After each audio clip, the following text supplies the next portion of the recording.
Good morning, everyone. I'm happy, after all the noise, to be here with you in Yosef here in London, after all the headache that I had, and you probably had. רבות מחשבות בלב איש ועצת השם היא תקום. In the end, whatever Hashem wants happen. We try, we do, we משתדל. הקדוש ברוך הוא runs the world, that's the bottom line.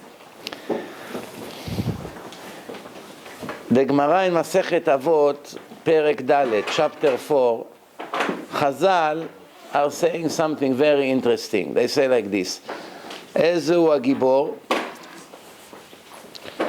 הכובש את יצרו, איזהו החכם הלומד מכל אדם, איזהו העשיר השמח בחלקו.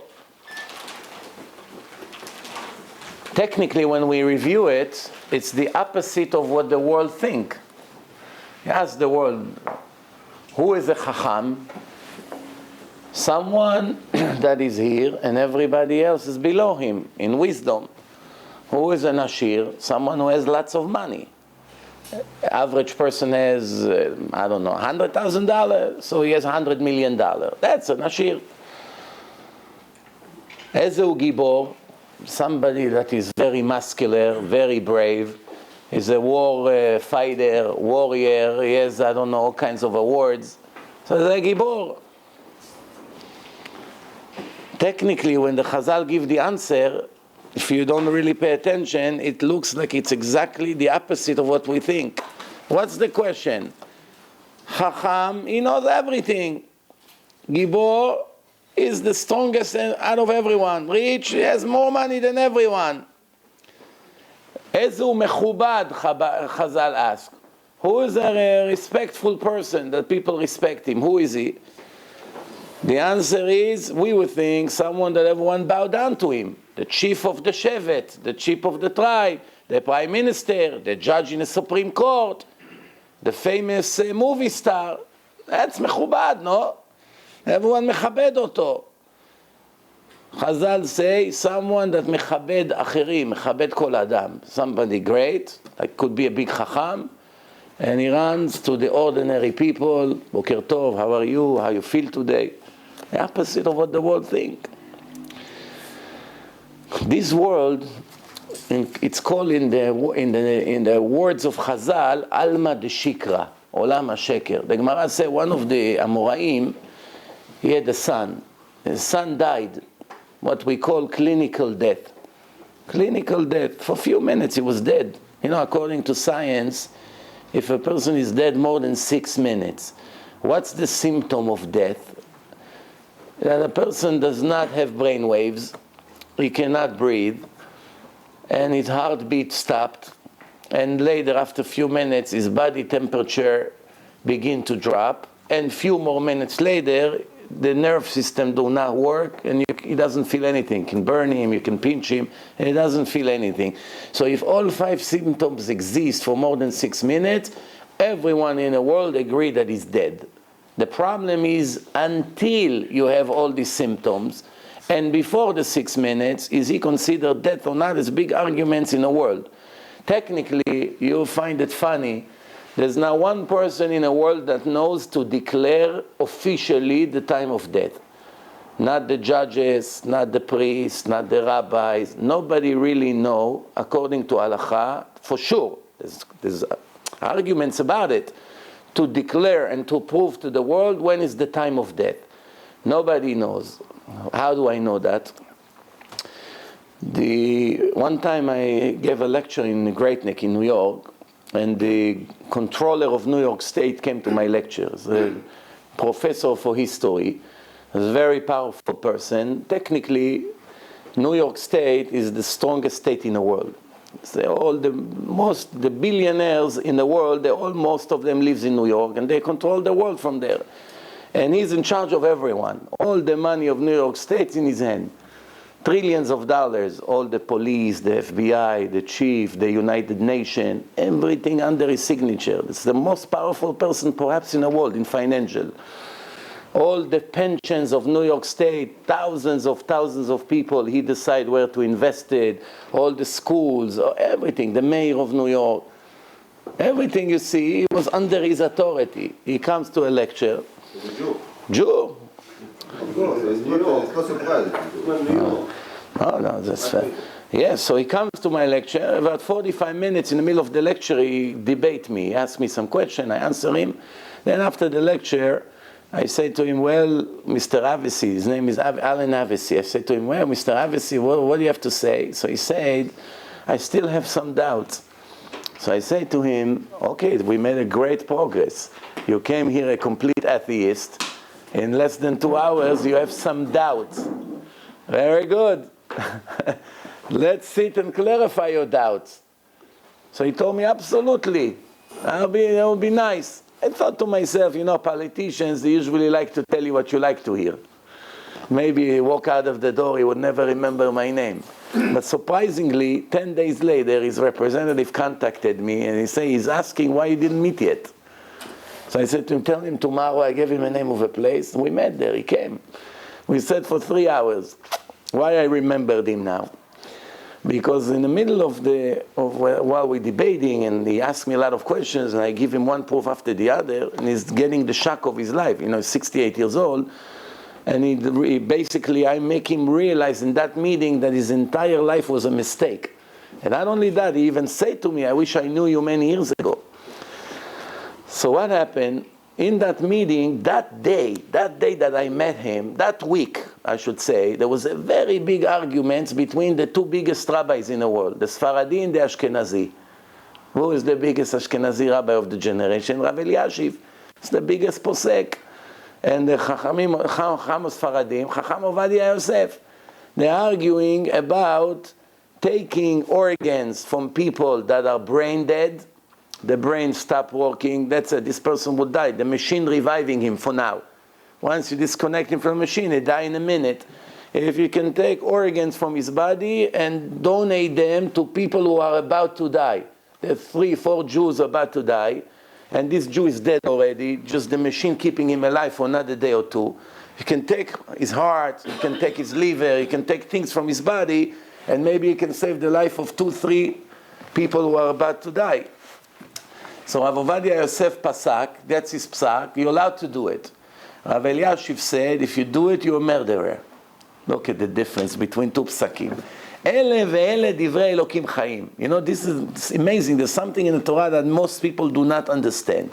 When you review the Talmud, there's a lot of machlokot. You have the biggest rabbis in history arguing. One say completely opposite than the other on the same sugya. And sometimes they use more or less the same psukim to prove their points. So you ask yourself, how can it be? There should be one truth.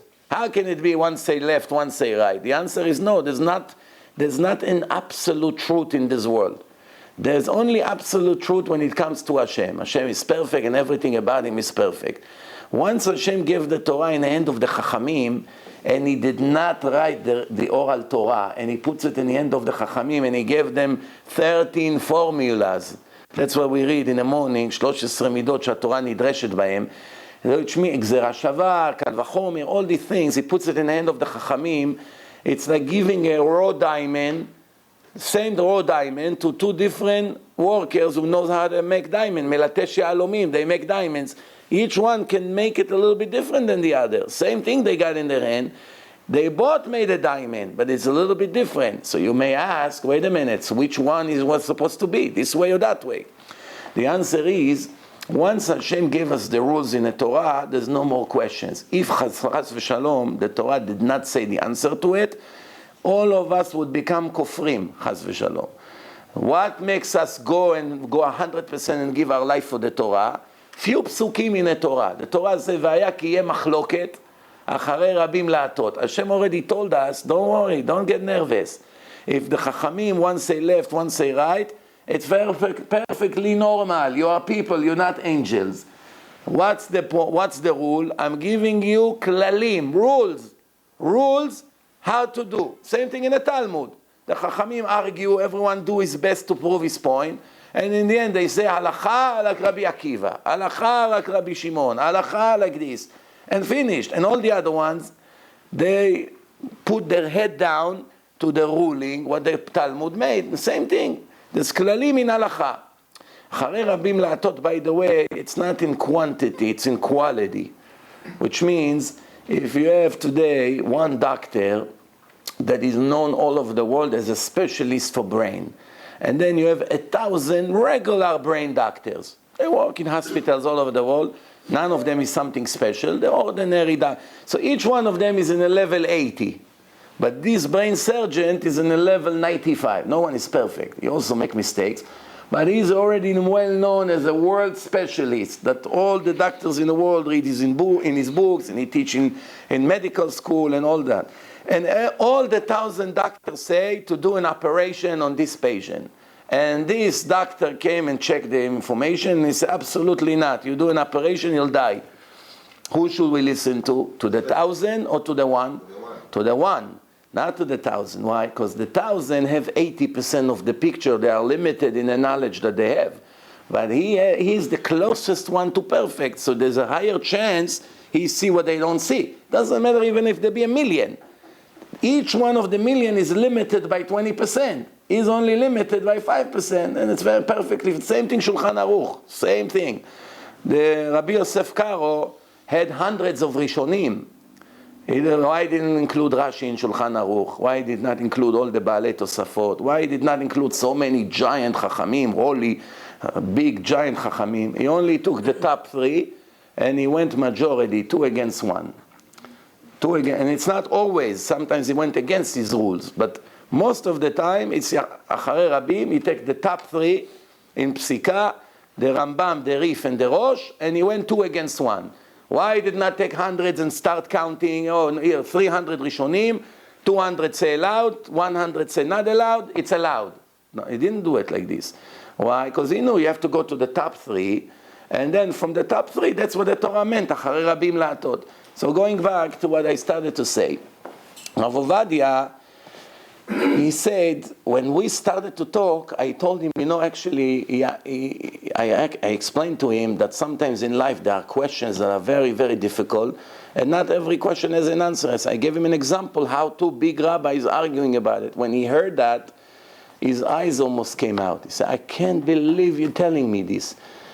He said, in the 70s, I wrote a letter to the judge in the Supreme Court in America, and I said to him, dear judge, why don't you make order finally in a law and declare what is the official time of death? When can we say that the person for sure is dead? There's a lot of arguments. So the judge wrote him back. This is what he told me. He said, dear Allen, I'm begging you, don't put me on the spot. Don't force me to act God. What do you expect me to answer? The judge said. Do we know? Nobody knows. The doctors argue. What's considered really dead? You want us, the judges, to decide when is the time of death? He was scared. This non-Jewish judge was scared because once he's going to write it, if he made a mistake, it could be affecting the life of thousands. People that did not really die, they'll put them to die. The non-Jewish judge had Yirat Shamayim. He was afraid to write. Same thing today. Why? Nobody knows. Let me explain myself. The Torah was given in a very simple and primitive generation, which means there was no equipment, not the hospitals that we have today. The medicine was also very primitive. Most of it was plants, flowers, all kinds of things like that. There's no chemicals like today. So in the time of the Torah was very clear. They say, Kol asher neshama be'apo, everyone that is able to breathe is alive. You cannot breathe, you're dead. That's it. A person doesn't breathe for 2-3 minutes, he's dead. After 2 minutes, he's closing his eyes, he's no more breath, he's dead. That's very simple. So according to the Torah, there's no question when a person is dead or not. He's not able to breathe, he's dead. But today, they invented all kinds of machines worth fortune, and the machine artificially reviving the person. The person without the machine will be dead for sure. The machine gives him extra life, extra day or 2. That time, it's an argument between Chacham Ovadia and Rav Eliashiv. When is it considered that you really die? Rav Ovadia say, according to the Torah, he's dead already. That's it. He stopped breathing on his own. Without the machine, he will be dead. Now we have a pikuach nefesh of 1 or 2 or 3 or 10 Jews that will die. This person is dead according to the Torah. He finished his job. We are forcing him to be alive artificially. So you take the organs from him, you save those Jews, and it's not considered en dochim nefesh mipnei nefesh. Rav Eliashiv say it's a complete murder. Why? In the time of the Torah, when the Torah was given, Hashem did not give us yet the wisdom and the ability to create these machines. But today, since Hashem gave it to us, the reality changed. So what was death in the time of the Torah is not death today. In the time of the Torah, you stop breathing, that's it. There's nothing you can do about it. Everybody understood. But today with this machine, it made things complicated. The machine gives the person extra 24 or 48 hours more to breathe. The soul is still in his body. He's suffering. He still feels some of it, which means he's still alive. You cannot consider him dead. By taking his heart, and a minute later he died, you're actually killing him with the hand. And there's no permission in the Torah to kill one Jew, even to save 50. Cannot kill. En dochim nefesh mipnei nefesh. Cannot kill. Of course, not me going to rule between Rav Ovadia and Rav Eliashiv, but I'm just telling you that both of them has a very strong argument. Who is right? When Eliyahu Hanavi come, we'll know who is right. Technically, one thing we do know. When all 5 symptoms exist, then everybody agree the person is dead. But even then, we have something very interesting, that people come back to life. Today, there are 30 million people in the world, 30 million, who reported that they died and came back to life. Many thousands of them came back to life after 6 minutes, which according to science, if a person is dead for 6 minutes, when he comes back to the world, his brain is completely wiped out. He's not supposed to remember. He did not get oxygen to his brain. All his memory cells are all wiped out. But apparently, Hashem made the world that every klal yesh lo yotze min haklal. Every rule has an exception to the rule. An exception to the rule means 1%, 0.5%, 0.25% from 100%. That's an exception to the rule. But what do you do when the exception to the rule become a rule of itself? Then already it's 10%, 20% of the people in the world, they die for more than 6 minutes, and they come back to life and they describe what happened to their soul. I made a whole film about it. Life after death. If you come tonight to the lecture, we'll be giving them out for free. You can watch that film. Not one person in the world that would watch this film will have a doubt that there's life after death, and everything will be so clear what happened to the soul after we die. It's it's a fantastic film. It's collecting what all the parapsychologists found, their cardiologists, the doctors, the scientists, and show you that everything was in the Torah and in the Zohar. Everything 2,000 years ago was already, Chazal knew all these things. And it shocks a lot of people. So they say, we think we advance in medicine, we now know things that nobody ever knew until 30 years ago, and all of a sudden comes this rabbi and open books from 2,000 or 3,000 years ago and shows us that basically Judaism knew everything. They know about the soul, they knew the soul watching everything, they knew the person is in his own funeral, and he watch everyone is crying. It's shocking for them. Because for them it's like such a discovery, because until 30 years ago, most of the parapsychologists did not dare to say there's life after death. Today, if one of them would say there's no life after death, no one would ever look at him anymore.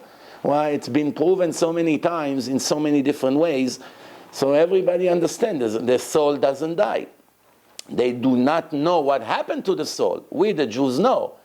They only know the soul doesn't die. They know that. How they know it? I'll give you an example. When a person is dead for 10 minutes and is blind, and then all of a sudden he opens up his eyes. After you burned him already with cigarette and he didn't make a beep. 10 minutes later he opens up his eyes and he begins to scream. Why? He begins to feel the burn. Where was he now for 10 minutes? He didn't feel anything. His body started to get cold. You burn him, you pinch him, whatever you want. You can cut his hand off. He was not going to make a beep. Then all of a sudden he opens up his eyes and begins to scream. Once he begins to scream, that means his nerve system went back to action. So you ask him, wait a minute, we thought you dead. Well, we were about to cut you to pieces and put you to burn you. They burn, they criminate themselves, you know. So he said to him, no. And now, if this person was blind, he began to describe everything in colors. He said, here, your doctor has gray hair, the nurse, she's blonde, this one, his name is Dr. Cohen, this one, his name is Dr. Smith. And he said, how do you know all these things? You were dead.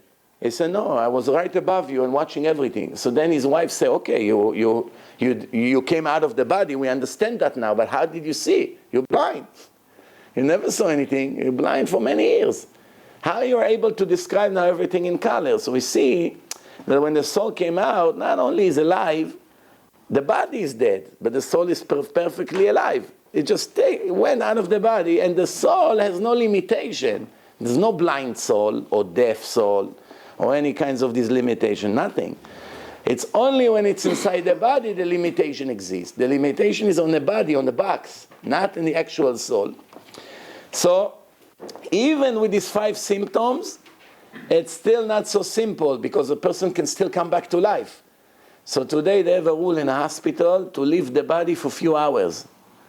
To leave the body, why? Not to put it in a refrigerator, because some people come back after a long time, 1 hour, 2 hours. They come back to life, and all of a sudden they're back to normal. And the law of medicine, nobody understands how can it be. It's against the laws, against the law of physics. They come back to normal life. There's an ex-criminal in Israel, he made a tape.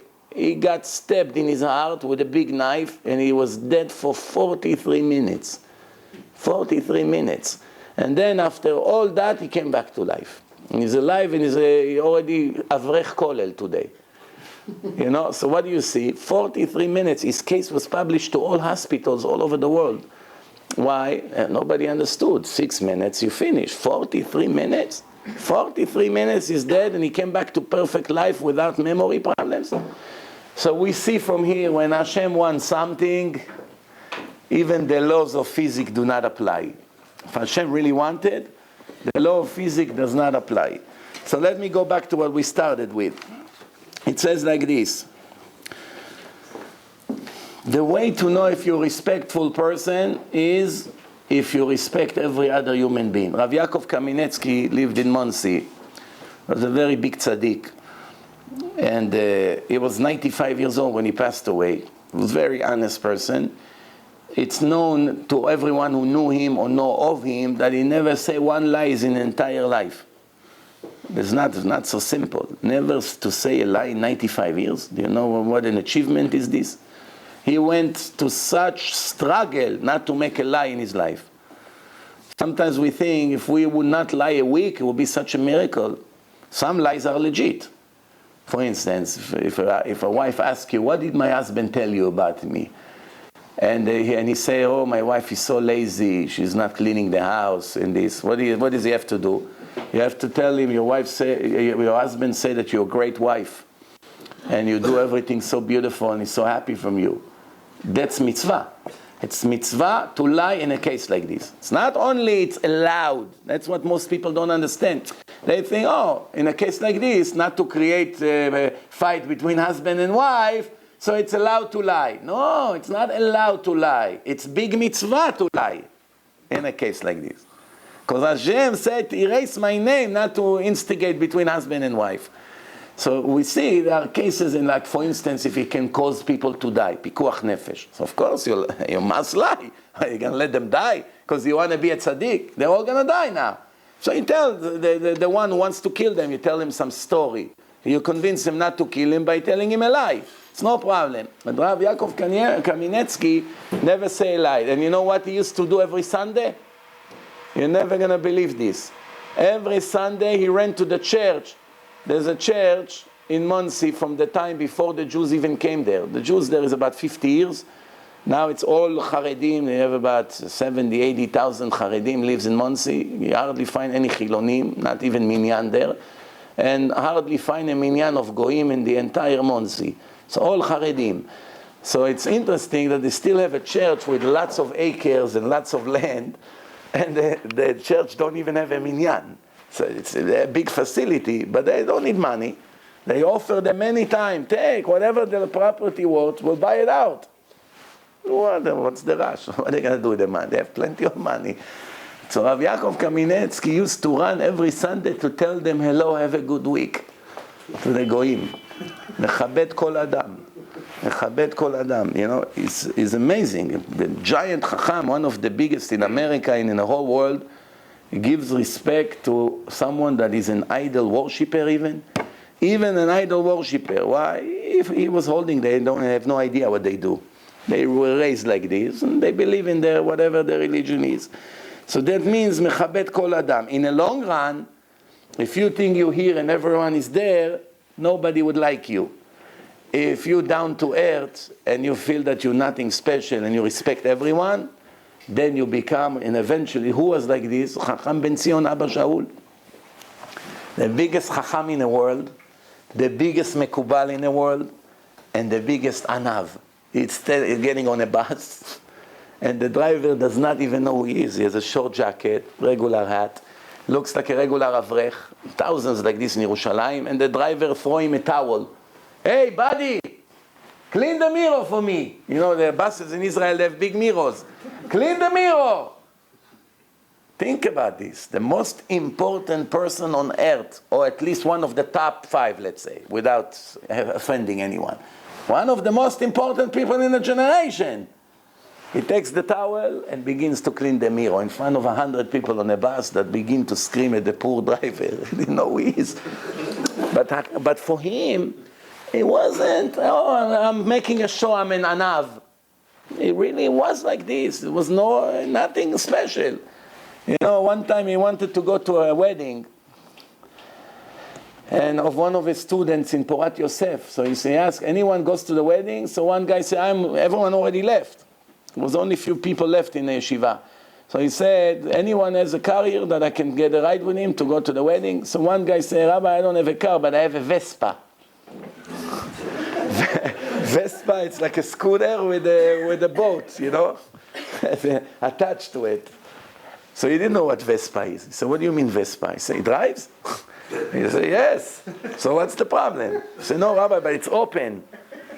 He doesn't understand, you know, he's in this world. So, okay, can you take me there? Yeah. So he put him in, he sits in a boat next to him in a Vespa. It's open like this, in Yerushalayim, and they begin to drive. But after a few blocks, everyone saw, because it's open, everyone see the Av Bet Din of Yerushalayim, the big Chacham, Chacham ben Zion, sit like this in a Vespa. So people, you know, they're starting to point. Hey, look, Chacham. So he started to realize that everywhere he go, people pointing at him. It took him a few minutes to realize, in his humble way, he didn't even understand what's wrong here. For him, you drive in a Rolls Royce, you drive in this Vespa, he doesn't see the difference. But when he started to realize how people are treating the case, he said to the driver, stop! Poor driver, he stopped, and Chacham ben Zion came out of the Vespa and was standing on the street crying like this for a few minutes, crying. Rabbi, what happened? He said, I'm Av Bet Din, I made Chilul Hashem. He said, I didn't understand what you told me now, Vespa, now I see everyone look at this in the wrong way. So I embarrassed the kavod of the Torah. He was so humble, he didn't understand that something like this is wrong, bichlal. You know, that's a giant chacham. Who am I? Nothing. Technically, the higher the person should be in Torah and Midot, he really understands that we're really nothing. If you think about it, why? Because the Torah is so wide, it's so endless, it's so eternal, there's so much to learn. No matter how many years you learn, you still do not know 1% of the Torah. No matter who you are, there's no way, especially in this generation, that a person reach full control. Like for instance, if you take Gdol Ador today and you put him next to the Rambam, it's a completely different worlds. Or you take the Rambam and put him next to Rabbi Akiva. The Rambam would say, excuse me, I came to make tea here. I'm not from here. Why? You put me with this Chacham? Or you put one of us next to the Rambam, we won't know where to hide from the embarrassment to sit next to him in the same room, Bechlal. Iftach bedoro keshmuel bedoro, yes. But the idea is that we have to understand that we are very impressed, because in today's generation to reach such a level, it's really an achievement. But compared to the Torah in general, it's nothing. It's really nothing. For how much to know? So the real Chachamim, they know. Compared to the generation, we are the biggest. But they say, what's to be proud of? What's to be proud of? We never reached the Karsulaim of the Rambam, or any one of the Tanaim. The Tanaim, you know, I started to explain to you, the Tanaim, in the Talmud, they have arguments. And you ask yourself, okay, these arguments, each one say something, and we say, Ele ve'ele divrei Elokim chaim. How can it be? One say left, one say right, and Ele ve'ele divrei Elokim chaim. One say black, one say white, and Ele ve'ele. How can it be? The answer is, all the machlokot in the Talmud are equal machlokot, which means if you go the other way, you made the psak like one Rav. If you make the psak like the other Rav, no one could have said that it's wrong. It's still logical enough to be correct in a court of law. That's why they brought this machlokot. There could be many other machlokot that are not in the Talmud. The only machlokot, for instance, I'll give you an example, there's machloket. He stole $100 from someone's pocket. גנבתי לאחד מחמישה. I stole from one of five, and I don't know from who. The מחלוקת Rabbi Akiva and Rabbi Tarfon. You have to give each one of them now 100, or you put the 100 between them and say, the one I stole, take it. They both perfectly logic. Why? You come and you say, okay, you went to the gym, and there's 5 pairs of jeans over there. And, it's $100 here. You took it from there. And you went downstairs and you say, oh, what am I doing? Shame on me. Let me do tshuva. Let me run quickly and give it back. You come back, you see 5 men already dressed. Say, excuse me, gentlemen, you know, I'm very embarrassed to say, but I stole to one of you $100. Please check your pocket and tell me which one. All 5 say, for me. I'm missing, and they all have the same jeans. What do you do now? Everybody understands that if you give each one of them 100, then for sure you did good. That's for sure. Well, at least you pay the money back. You lost 400. That's when you have 5. What happened if you have 5,000? It was in a whole stadium now. 50,000 people. They all wear jeans almost. So they all say to me. So what are you going to do? You give them 70 years of work for one stupid minute of mistake that you made? Technically, what's nifsak la'alacha? You have to give each one of them. Why? Because if you just put it there, another thief would steal it. It would not get back to the one you stole from. But both rabbis make perfect sense. One say, you just put it there, and I paid it back. Take it. But it never came to his hands. It's an argument. So what do we see? We see this is an argument that if the halacha would be, you just put the 100 there, most of the people in the world would perfectly agree that it's more logical than to make you pay $1 million for $100 you stole. No? It's logical. Here is the 100. If somebody else steal it, it's not my problem. Technically. I paid it back. What? I did not enjoy from this stealing. Here is the 100. Goodbye. Now you stole, so I gave him back, and you stole from him. Leave me alone. But it never really came to his hand. It's a big thing. So there's a lot of arguments like this in the Torah that if you made the psak like the one who lost the argument, it would still be fine. That's why they brought it in the Talmud to tell you, don't worry, we thought about everything. Why? Imagine one time I had a Baal Tshuva, American guy, from the very successful person from the stock market. And I started to learn with him. On my way to the lecture, I used to come an hour earlier and learn with him. So one time he told me, I think that it's a waste of time that we learn all these arguments. I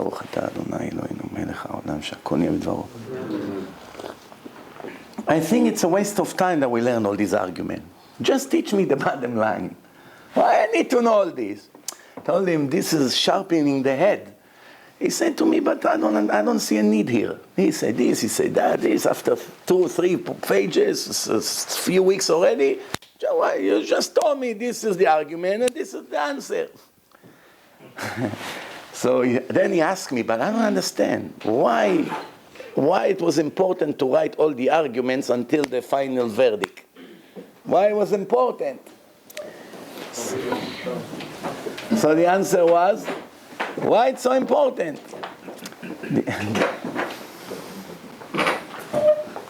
Why it's so important? The answer is, Because if it would not be written, everyone today would think, oh, they didn't think about this. Oh, they didn't think about this. If they would have known this, they would not make that psak. So that's it. Now I should clarify one more thing, speaking about the Talmud.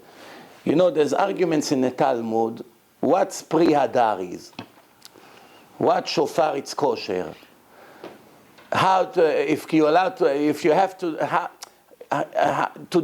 smicha on Korban Yom Tov. All kinds of arguments that you wonder, if you think sharply what's going on here, you have a very serious question. What's the question? There's one opinion that Pri Hadar is pilpel charif. It could be many. Hadar, it's beautiful, but the Torah did not say etrog. So they're arguing what it is. There's different opinion what it is. How can it be? Did you ever think, how can it be? What's going on here? The Talmud was concluded, it's 400 years of arguments in halacha, from the time of the Tanaim until the end of the time of the Amoraim. Ravashi and Ravina concluded Talmud, finished. So that means it's about 1500 years at least after Moshe Rabbeinu gave us the Torah and taught us how to behave. So for 1500 years, Jews all over the world already knew what etrog is. What did they do in Sukkot for 1500 years? They argue every year if it's pilpel charif or etrog. But they didn't know it's etrog. So the Chachamim one day come to the yeshiva in Bavel and they begin to argue. What's Pri Hadar? Everyone bringing psukim, this, that. Pri Hadar, in the end, after all the argument, it's etrog. But the ones who say pilpel charif, what did he do a month ago? What did he do a month ago? He took jalapeno pepper and went like this with the lulav? What did he do? Of course he did etrog. So why is arguing in a Talmud about something he knows is wrong? Did you ever think about this? No, what's the answer? Trace it back to the source. Beautiful. The source. Of course they know all the laws. What? It goes from word to mouth. Even the goyim. What do the goyim? They have few minhagim. Once a year they take a tree, they put it in a house with some lights. How do they know to do it? Vinny saw Tony did it last year. Tony saw his father, whatever, John, he also did it. So by them, it's also they copy their parents. The whole world is like this. You saw it your father making matzot every year. You see how he does. You don't know any Torah. You're בור ועם הארץ. You're a farmer. You see how your father make matzot. You learn how to do matzot. What? All of a sudden you don't know what a year ago you did, 6 months ago? It's not enough time to forget. Everyone knew everything. So what was these arguments? To find sources from the Torah, from the Nevi'im, to what we already know. That's what it's all about. It's not how people think, oh, they didn't know what to do. It's really to find sources. Even though what I say, there's some exception to the rules, but I don't want to complicate it now. But there's some exception to the rules, because in some of the arguments, it seems that they did not really know what to do. In some of the arguments, that they say, go to the street and see what people are doing. Which means they have a doubt in certain things. It's very hard for me even to understand, after trying to investigate how could it be that certain things that everyone was doing, all of a sudden they had a dilemma what to do now. And they say, go and see what the people do, and from the people you learn. Which means they sit in a Bet HaMidrash, they're not sure what to do, how to do smicha on a korban, and they say, go and see what the people are doing. I never understood that part, but let's put it aside for now. So let's go back to what we started. Chazal wanted to teach us in this Mishnah that what the world is thinking is really incorrect. And when you say Ashir, it's not someone who has a lot of money. Why? Because wealth, it's not what you have, it's what you miss. And what you miss, it's all depend what's in your mind. You can program your mind. If I give you an example, when I came to America, I was 21 years old. After I left Israel, I came to America. I was looking for a job. So they offered me a job, $4 an hour. That was 24 years ago. $4 an hour. Compared to where I was in Israel, there's no jobs at all. $4 was a bargain. $4 an hour. So I worked 10 hours a day, I made $40. And I was very pleased. said to my father, look, I'm already 3 days here in America and I already have a job. In Israel, in those days, it was very difficult to find a job, very difficult. Even a simple job you couldn't find in those days. So then, after a while, I got an upgrade. I made to $7 an hour. I was so happy. Oh, I make $450 a week. Psh, amazing. So then I say, wow, Hashem, if you help me, imagine if I make $1,000 a week. I'm going to be such a rich guy. And then after a few years, I made even more than that. I said, oh, look at me compared to all the people. I make it in a minute, and I work so hard. And no matter how much you progress, technically you should have said, wow, I'm doing 10 times better than 5 years ago. How I'm great and lucky. No. The Satan comes to you and says, what are you happy? Look at this guy. He has 100 times more than you and he does nothing. He makes one deal, $1 million. 2, 5 phone calls, $1 million. You work and kill yourself in your restaurant. 5 years you didn't make what he make in one phone call. It takes away right away all this. So that's what it means. His eyes is not what's happening out there. He only examines his own situations. I have everything I need. I have a house. I have a car. I have food. I have what to wear. My children sit in yeshiva and learn. I'm able to pay the bills. Oh, okay, so I don't have millions on the side. But I have everything I have. It's better than a lot of the people in the world. But that's not the way the people think. The people think if I would have been this guy. That's why from whatever wealth they have, they'll never enjoy. It's a competition. I'll give you an example. One person landed in an island and he had a car. In Israel, they used to have a car, it's called Susita. The car, you leave it for 1 hour, you go shopping, you come back, half of the car is gone. The camels used to eat it, it's fiberglass. The camels in Be'er Sheva, the Bedouin, the Arabs in the market, they have camels. So they come with the camel begin to eat your hood. Your car, you see the engine is outside. No joke, this is how it was. And plus, it was a very bad car, alav shalom, So, it makes a lot of noise. I had the zchut to drive in this car a few times. You want one? So, imagine you go now, you got in the island and you see all these naked people walking, all these, naive, whatever their name is, native, and they all come, and they have horses and this, and they look at you, and they see you have something, and you go and you move quickly with that. And they all, right away, they all come, they begin to bow down to you. They think you came from a different star. They never saw something like this. So you feel so great compared to everyone. I'm the king here. This pleasure that you have will be smashed to pieces if one day someone with a new Mercedes would land there, nice, fancy, everything brand new, quiet, drives better. As soon as it lands, all the pleasure he had with his car is gone to zero. So what changed in his situation? Nothing. Nothing in his situation changed. He still has what he had always. Someone has something better, he made him not enjoy from what he has. So this is a perfect example. Most of our suffering is jealousy. If a person is not jealous, he will be always happy. I have everything I have. Wow, how lucky I am. Hashem Yerachem, in the Holocaust, only 7 years ago. Think about what happened here, if people would understand what happened.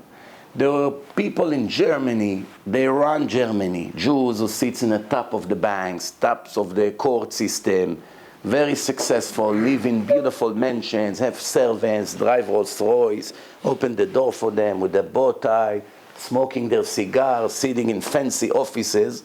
All of a sudden, a week later, they took away everything. They had a little bit cash. They grabbed a few things that they can sell on the black market, and they have to go and hide somewhere. So I read once a book of a family of very wealthy Jews. 3 years they lived in a sewer under the ground where all the bathroom of the people of Germany falls on their head. Big rats like this walking over them when they try to sleep. It's where you sleep? You sleep on the floor. A week ago he was in a palace where the servant come, don't disturb me right now, and I'm in an important business meeting. And what happened? The servant made him go and hide in a sewer and took away his home and moved in and robbed everything. Within weeks or within months, everything turned around. Mashpil geima de'aretz. HaKadosh Baruch Hu took him from the top of the pyramid. He lost 20% of his wealth. He got wiped out. Okay, so now he doesn't have money. Okay, no, he's going to start again. To such level that even a slave in Africa had better condition than him. At least they have what to eat and a place to sleep. To hide in a sewer with your children? Hard to believe. So now, when he was in business, if he lost a little deal and he used to be very upset. What happened, Moshe? Why are you upset now? Shabbos, be happy. The deal didn't go through. He has $100 million. He worried about $100,000 he lost in a deal. I see it all the time. After my lecture, I speak in places. I say, it's very wealthy people. The wealthy people in New York, it's real wealthy compared to the whole world. It's wealthy in tens of millions of dollars moving left and right within minutes sometimes. It's big people. They're putting in a stock market amounts that if you hear it, we can live 20 years with what they lose and make in a minute or in an hour. It's unbelievable wealth. A guy, 100 department stores he owns. You ask yourself how the person in 30 years was able to achieve such wealth. Not one or two, 100 department stores. Another one, and another one, and another one. And then they come, and they're very depressed. They say, Rabbi, give me bracha. Business is very bad. I say, what happened? He said, we lost the deal. We had the deal. We bought the land. Something happened there. There's a lawsuit now. How much? $10 million. And you know he's worth $1 billion. So you ask yourself, okay, look, I'm worth X amount. Imagine if I lose $10. This is basically more or less what's happening here. So now I come to the Rabbi, please give me bracha. I'm very upset. What happened? I lost $10 in a deal. So what the Rabbi said, here is a business card of a psychiatrist. Please go over there. You don't need bracha. You need help. No, right or wrong? This is it. 10 million for him, it's $10 for you. Why you let the 10 million kill you? Why don't you look at the billion that you have? What do you think? You're going to change your life? You're going to drive a different car? Your bed will be changed? What are you worried about?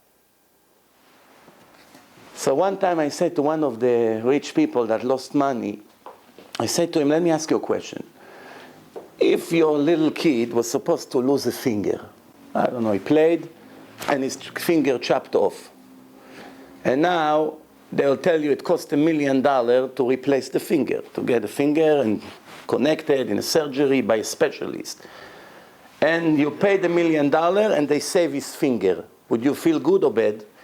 So I'll feel great. I was able to save the finger. So I said to him, think that's what happened. Why are you crying about the million? Think that your son lost a finger and you had to get a specialist, fly him specially to make the surgery, and it cost you $1 million. You feel great, no? So what difference does it make how you lost the money? What does it come down to? It comes down to a person has never say enough. יש לו מנה, רוצה 200. יש לו 200, wants 400. Always his eyes is what I'm missing. So the more he's missing, the more miserable he is. You know, Chazal say, Eve kal ka nesher. Nesher, it's not kal at all. Did you see the size of a nesher? Nesher, it's an eagle. I was now in Miami Beach. They put me there in a 50th floor. It's very, very high. There's big eagles like this coming, and there's a glass there. They come to the glass. You don't see how big they are until you see them almost coming to your face. In the last minute, they see it's a glass, so they go up. But they're so big. So why Chazal say kal ka nesher? There's little birds that are very light. An eagle is not kal, it's very heavy.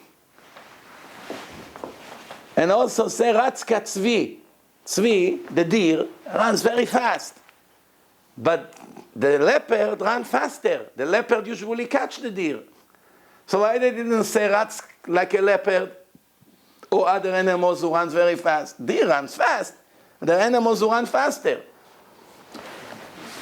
When it comes to the eagle, Chazal say compared to his weight, he fly the highest. To be light and fly high, it's nothing special. To be very heavy and act like you light, that's an achievement. To be a genius, you're born, you're the number one in the world in math, and then you learn Gemara, in 5 minutes you understand the whole page, everything, Rashi, Tosfot, Maharsha, on the page, everything. Why? Your brain is a computer. And your friend learned a month until he finished the page. To be with a brain like this, everything 1, 2, 3, and the one who kills himself to understand, who gets a bigger reward? Not the one who achieves more pages. The one who puts more efforts. Lefum tzara agra. According to the efforts, this is how the reward is. The efforts determine how much reward a person gets. Lo alecha melacha ligmor. You don't have an obligation to finish the whole Torah. You have an obligation to do your max. I'll give you an example. It says in a pasuk, Moshe and Aaron, and in the end of the pasuk, Aaron and Moshe. So why? The Torah usually speaks in the right order, just like in a Mishkan, Zahav, Kesef, Nechoshet. It's going in the right order. So who is more important, Moshe or Aaron? They both big tzaddikim, there's no question about it. But who really is bigger? Clearly from the Torah, we see Moshe is the greatest. The Torah does not call Torat Aaron, Torat Moshe. Zichru Torat Moshe Avdi. So Moshe is, Aish Moshe Anav Mikol Adam, the biggest Navi. Many titles Moshe has. Not that Aaron is not a tzaddik, he's also a tzaddik. But Chazal say, Lelamdecha sheshneim shkulim. They're both equal. That's why the Torah sometimes say Moshe and Aaron, sometimes Aaron and Moshe. But what is Chazal talking about? That's the question here. In the Torah, it's clearly Moshe is greater than Aaron. Even by a little bit, it's already higher. So why you say shkulim? The answer is, you do not evaluate a person spiritually based on his level that you see. You evaluate him based on how much he achieved in this lifetime. Because he was here in a different body, and in a different body. It's all Gilgulim, like the Ari writes in Shara Gilgulim, the Marchu. So we all come here for another round, and another round, and another round. And in each round, we achieve something. You come here level 60, and you went up to 70. You achieved 10% increase.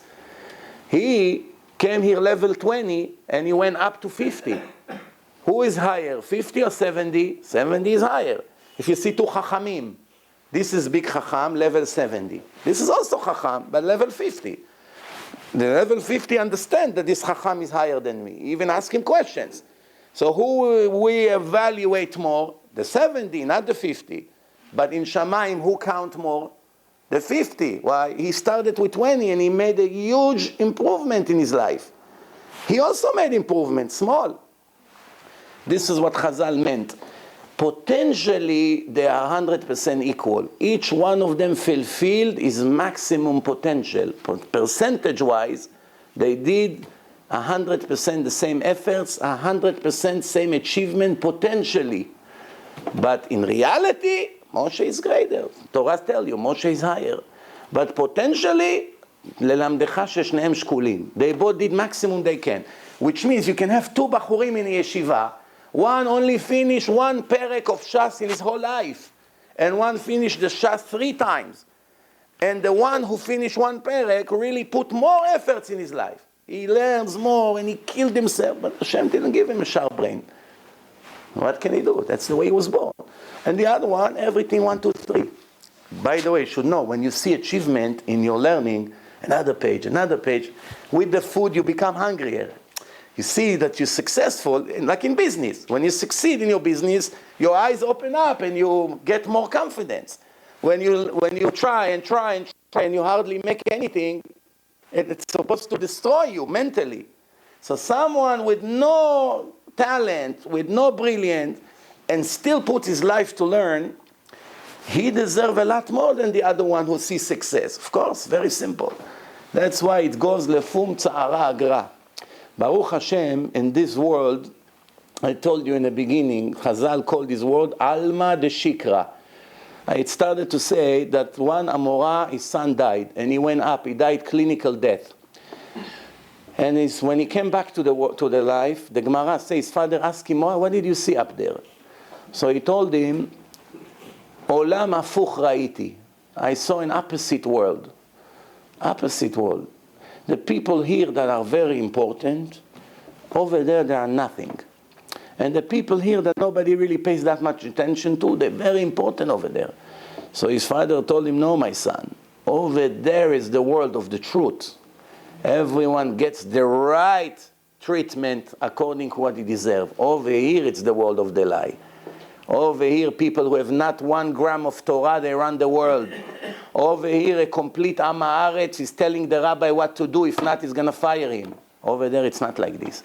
Over there, the rabbi that did not have what to eat and he'd ride a little bicycle, over there is a very big giant. Nobody cares if he ride a bicycle or a big Rolls Royce or $500,000 car. But over there, you don't get according to what you have and how much influence you have because you have money. Over here, people who lie and deceive and are in politics, they run the world. They control, they decide how much money you're going to get, if you have what to eat or not. But in Shamayim, they know who is really worth compared to what's happening here. So before we finished, he also told him one more thing. I heard an announcement. Ashrei mi sheba lekan vetalmudo beyado. Bottom line, it says in the Torah, when you come to see the face of your God, 3 פעמים בשנה, יראה פני השם, בהר הבחירה, and all that, לא יראה פניי ריקם. Make sure you don't come empty-handed to me. I saw one Chacham Mefaresh, he say, yeah, that literally it means to go to Shlosha Regalim, to Bet HaMikdash and that. But what's the secret here? When you come to me, you come to Shammai, make sure you don't come empty-handed. You have to have Torah, Gemilut Chasadim, Tzedakah. If not, what are you going to come? You're going to come empty-handed? Make sure when you come to see me in the judgment day, you come when your hands and your bank account is full of mitzvot, that you have what to get your payment for. Don't come empty. What do you have? I have a lot of things. But what did you bring with you to Olam HaEmet? Nothing. Over there I was very important. But over here you're nothing. Why? Because you did not do what the Torah says. I started to say why they give us an example, Chazal, from a tzvi, deer. If animals run faster, why they chose the tzvi? What's special about tzvi? He runs, and every few minutes he stops. Even though someone is chasing him, he run, and he stops, and he looks around. He looks, he checks the situation, and he begins to run again. And then he stops, and he begins to run again. All other animals, they run, they don't think. The tzvi run, we should run. Ratz katzvi, don't be lazy, Yosef batel kemet dami. But don't just run like a fool. Run, okay, let's time out. Am I running to the right direction? We'll finish with the words of the Gemara. Rabbi Yochanan, before he passed away, his Talmidim was around his bed. And they saw he's very nervous. He's about to leave this world. They asked him, Rabbi, why are you so worried? You're big Chacham, all your life you learn Torah. You reach the highest level. Why are you so worried? So, you know, the famous Gemara, I told him if I would go in front of a judge, Basar Vadam, I would still be, I can maybe bribe him or whatever, but I'd still be very worried. Now when I come in front of a fair judge, honest judge, that's lo yisa panim velo yikach shochad, how can I not be worried? So I saw, if I remember correctly, it was Chaim Shmulevitz, he asked a question, what really Rabbi Yochanan was worried about? After all, a person knows, if I gave my life for the Torah, I learned all my life Torah. All my life I was be'ohala shel Torah. What can go wrong? I didn't go to steal, I didn't go to make averot in the street, I didn't go to the people of Sodom and Gomorrah. I was inside the Bet Midrash all my life. What can go wrong? That's why I was so worried. He answered, he was afraid that all his life was in the wrong direction. How can someone who learned Torah all his life will go in the wrong direction? So you see, even in Torah, there's different levels and different direction and different ashkafa sometimes. It's not so simple. Sometimes a person has ability to learn something, he learns something a little bit easier, because he enjoys it more. but he could have done better. It's called bitul Torah be'echut. Most of the people, they have bitul Torah in time. They hardly learn, unfortunately. That's the way the world is. But those who learn can be in yeshiva, and actually they have tviyah against them. And HaKadosh Baruch Hu has a claim to make against them, even though they full day in a yeshiva, full day. What is it? They could have done in a higher level. They are not fulfilling their maximum potential. How do we know there's such a thing, bitul Torah be'echut? Well, come on, leave me alone, Rabbi. I'm sitting, I'm learning Torah all my life. What else do you want? I'm learning, I'm not on the street like most people. Now you come and say you learn, but you could learn with Tosfot and Maharsha and Rabbi Akiva Iger. And why you don't do it? Okay, so I don't want to break my head too much. So how do you know there's such a claim, Bichlad? Maybe people made it up. Maybe we're too strict, maybe we're too fanatic, maybe we exaggerate. How do we know?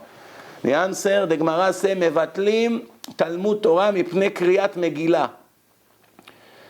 When there's a time to read Megillah in Purim, you close the Gemara and you go and you read the Megillah on Purim night. So the question is, what's the chidush here? Why you need to tell me that you're allowed to close the Gemara and to go to read Megillah? Megillah, it's also Torah. It's in the Tanakh. Mikan re'aya, from here we learn that you need special permission to lower the level of your Torah. It's not so simple. אם לא בריתי יומם ולילה חוקות שמיים וארץ לא שמתי. If you're a pilot of F-16 and you want to now move to be an officer sitting in an office and answering emails, who say you have permission? The army needs you, and the army trained you to be the top, and most of the war, it's in your hand. No, I'm tired of flying. It's too much headache, too much stress. Let me go and answer email in the office. It's not so simple. Do you know, you should know that if the pilots do not fulfill their obligation, they get punished. Because once they go to course ties, they sign that they stay in the army X amount of years, that they're not going to go into business, they won't leave the country. They're signing for many years, because they're investing millions in each pilot until they make him what he is. It's not so simple. The learners of the Torah are the pilots of the Air Force. Yesterday in Shulchan Shabbat, we have one guy, and he asked the same famous question about the Haredim. Why you don't go to the army? Same thing. Where does he get this idea? He hears it on the media in Israel. Constant brainwash against the Talmidei Shiva. Parasitim, they don't do anything, they're not helping. What does the Torah say? Not only they make the entire Jewish nation survive thanks to their Torah, thanks to them the whole world survive. Im lo briti yomam v'layla. If not the brit of the Torah day and night that people sit and learn, Chukot Shamayim, not the nation of Israel will be destroyed, Chas v'shalom. Chukot Shamayim v'ar, the whole world, the old earth would go back to Tov Vavoh. What's keep the world from going? The Talmidei Yeshiva, the Avrechim, who sits in poverty and learn, 99% of them at least in poverty, that they don't know if tomorrow they'll have what to eat or not. And what's harder, to be a soldier or to be an Avrech who learns Gemara be'iyun? What's harder? I was both, learning in yeshiva full day and also a soldier. I tell you, to learn in yeshiva, not only it's harder, it's at least 100 times harder. And I had a very physical, hard job in the army, when I was in the army. Working for 16, 17 hours a day in a job that destroyed the body. And until today, I suffer from my back, from my ears, all kinds of things from the 3 years in the army. And I tell you, to sit even 3 hours, lilmod v'iyun, like Chacham Ben Zion Abba Shaul was learning, putting all his mind into the limud. What did he say? He said to my cousin, I don't understand how there is such a thing in yeshivot seder shlishi. I don't understand. How can it be? Ma? I can't. While he was learning, he could not get up from the chair. He couldn't get up. It's mentally, you put so much effort in your brain. If you really learn good, it makes the whole body fatigued, tired. How many you have that in the yeshivot? No, but there's a lot of people in the yeshivot who learns biyun. I have, Baruch Hashem helped me to make a lot of Baalei Tshuva, take them from the street, and they're very big Rabbanim in Israel today. They already give us kamot. I pick them up from the street. They put so much in the Torah, they became Dayanim, they became Shochatim, they became Mohalim, they became Sofrim. People from the street, walking with jeans and sandals. Still speaking to them, convincing, bringing them to Monsey to the yeshiva, and today they live in Eretz Israel, Rashi Kolelim, unbelievable, and you should see how they learn. No lunch break, no breakfast 1, 2, 3. The Chazon Ish sat one time 3 days straight on one line, 3 days, and then in the end he banged on the table and said, I have to get it. 3 days he did not get up. When the Chazon Ish finished to learn, they had to pick him up. He was very skinny and short. He could not get up from the chair. Why? You're sitting. Why are you getting tired physically? Because when your brain is under lots of pressure, it makes the whole body tired. They had to bring the Chazon Ish from the chair to his bed, 3 steps. He couldn't get up from the chair. In a regular day of learning, they had to pick him up and bring him to the bed. Why? Because if you really learn like the way it should be, it stresses the whole body. So let's conclude. Of course it's important, the army. Of course you need soldiers. Yoshua had army, Moshe had army, David HaMelech had army, Shlomo HaMelech had army. You need army. What can you do? If we would be perfect and we keep all the mitzvot, then we wouldn't need army. Since it never happened, we always have people among us that not keeping everything.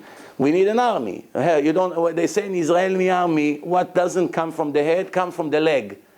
You don't want to learn from the head, you're going to learn by the leg, which means your commander tells you have 60 seconds to be on the top of the hill. And you run. It's a big deal. I get there in 70 seconds. Why should I kill myself? That's first time only. The next day, you'll never run like this. Why? After you did not get there, you made there in 62 seconds. All night, he puts a big thing on your back. And you run from midnight until 6 in the morning in the mountains like this. For 2 seconds that you're late. And you scream, מה שלא בא דרך הראש, בא דרך הרגליים. What doesn't come through the head, comes from the leg. Now I understand the point. Tomorrow, and he screams 60 seconds, you there? Believe me, you'll be there in 50 seconds. Why? You're thinking about another night like last night? You got the point. So this is what I say. You need an army. There's no other way. And the same way the soldiers are important, the learners of the Torah are just as important. And according to the Torah, they are much more important. They're both important. One cannot do without the other. But who revived the whole world? Not only the nation of Israel, the Talmidei Torah. Is it fair that they come constantly and butcher them day and night? Where does it come from? From the brainwash of the media, non-stop against them, non-stop. Bezrat Hashem, maybe we'll have the marriage, and Mashiach would come soon, and the world will finally see the truth.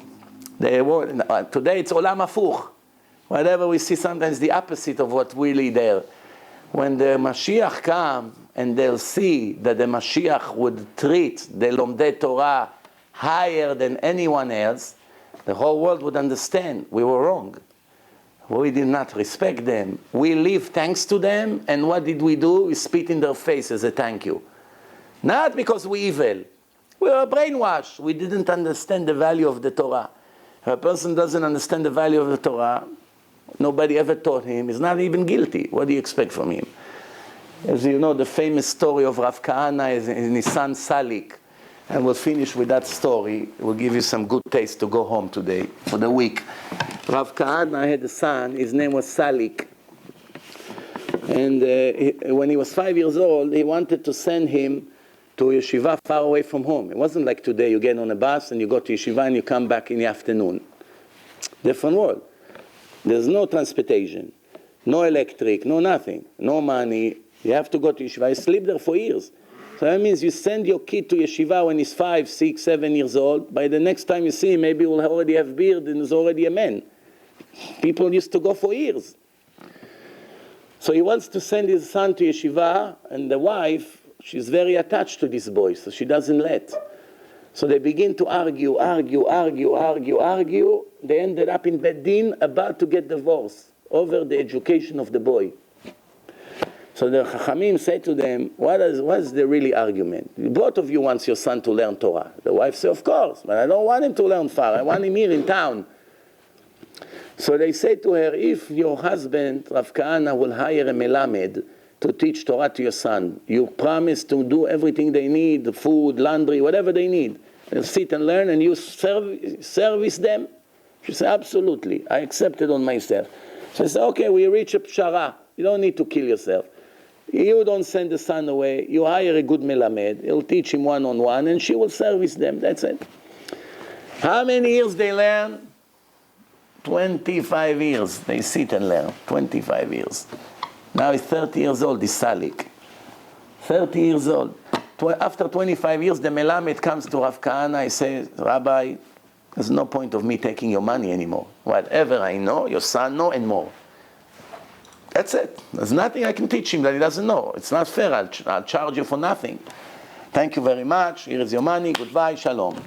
First time after 25 years, the boy decided to take a walk on the street. He did not sit down for 25 years. Look how they used to learn. Not like today. You go in the Torah, you go on the street, Torah, street, Torah, street. Kedusha, tum'ah, like putting the water on the fire, taking it off, putting it on, taking it off. After 2 hours, it's still not boiling. Why? On and off. But over there is 100%, like Rabbi Akiva, 24 years. So after that, he decided to go to the street. So he goes to the market. So you see one guy selling lemonade, squeezed lemonade. So he comes to him and said, can you give me a glass of lemonade for free? So the guy looked at him, so why should I give you for free? It's my business, I sell it. He said, I tell you, I learned Torah now for 25 years. I was in Mamash every day in a room with my Rav, 25 years. I don't really have money. Torati omanuti. My Torah is my life, that's it. Can you give me a glass of lemonade for free? He said, no. It's business. Good for you, you learn Torah. What do you want from me? The guy said to him. So he said to him, so you won't even give me a glass of lemonade for free? He said, no. I'm very sorry for you. That's my business. You pay. He went home, was very upset, threw his clothes on a bed, and his parents saw that he's very upset. What happened? What great was all this Torah that I learned, even a glass of lemonade I could not get. Nothing. So they knew he's upset. And meratzim lo la'adam bishat ka'aso, let him relax. Then later his father came, he gave him some kind of a diamond or a ruby. He said to him, tomorrow I want you to go to the market where you went today and go to all the booths and tell them how much they're offering for this diamond. And make a list. Clothing store, vegetable store, right? How much they're willing to give for the diamond. So okay. He went. How much? I give you $300 for it. He writes. Comes to the lemonade guy, $200. He writes. Goes here, $700. Okay, I give you $1,000. All day he walks in the market. $2,000 was the best price he got. Come to his home. He said, Abba, look, one guy offered $200, but I got a great price, $2,000. Look what the difference. His father smiling. He said, okay. Tomorrow I'm sending you to a different market. Take another piece of paper and go over there and ask them how much they want to give you for the diamond. So he went to a different market the next day. He comes. One guy looks at the diamond. His eyes came out. Look, checking it. I'll give you $400,000. Excuse me? $400,000. Started to shake. 2,000, 400.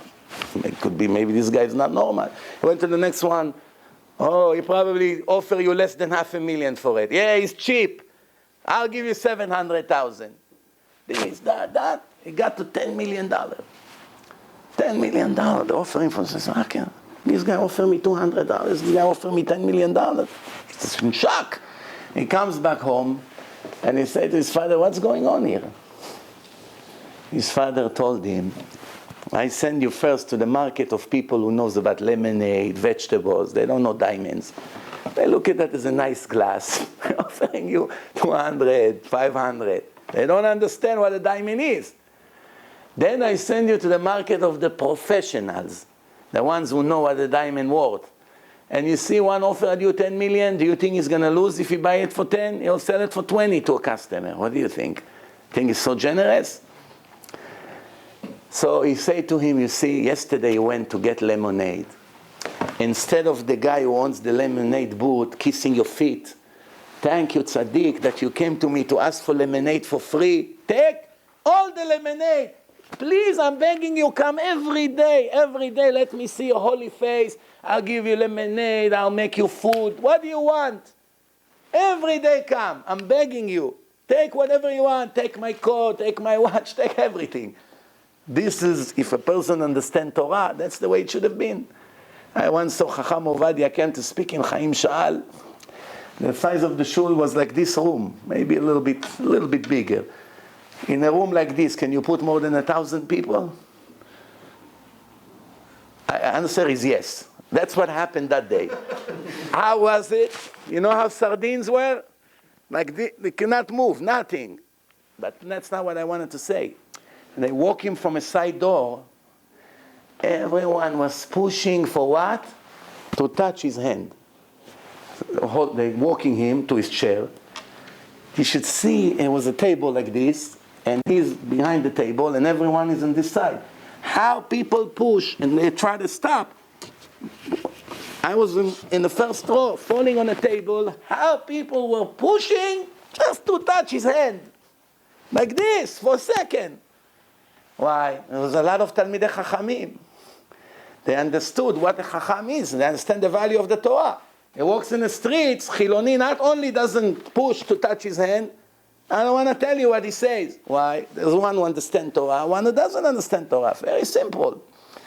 Same thing over here. His father told him, in this world, most people do not know what Torah is. That's why lemonade, he wants 5 shekel, $5, whatever. But don't worry, over there, they evaluate the Torah. He did not lose anything. Bezrat Hashem will all should be matzliach in Torah, Yirat Shamayim, to never forget what's the real purpose here. Not just to keep mitzvot, to be karov l'kadosh baruch Hu, close to Hashem every second, always to improve, always to see how we can do better, Be'ezrat Hashem, to do zikui harabim, to do kiddush Hashem, Baruch Adonai Le'olam, Amen ve'amen.